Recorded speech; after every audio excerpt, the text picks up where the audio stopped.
Hello guys, so welcome to the second video of this suit course. This is about the materials you will need to make your suit, and of course the first thing you will need is your fabric.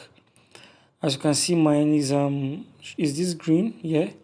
So this is the fabric we're using for this course, and the better the fabric is, the less work you put into the suit to make a good suit.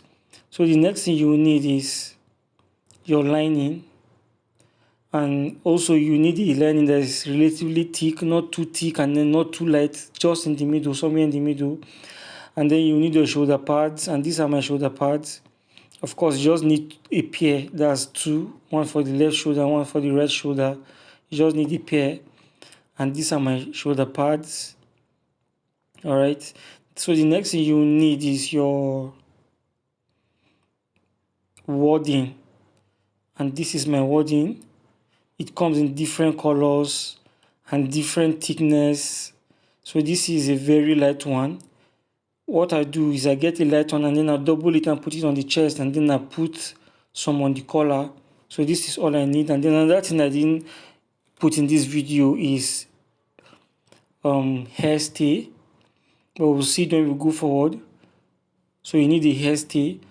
So apart from that, other tools you need during drafting, very very important, is your set of cuffs. And these are my set of cuffs. Some people call it pattern master, but then this is it.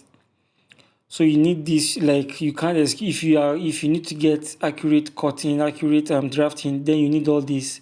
This is my ruler. This is what I use in place of my ruler, but if you have an actual ruler you can use it, but this is what I use. And then you can't excuse having a very good iron if you are making a suit. You need a good steaming iron. So guys, that's all about this video. So the next part of this video will be the drafting. So we'll go into making the suit properly. Thank you so much guys. Have a great day. Bye.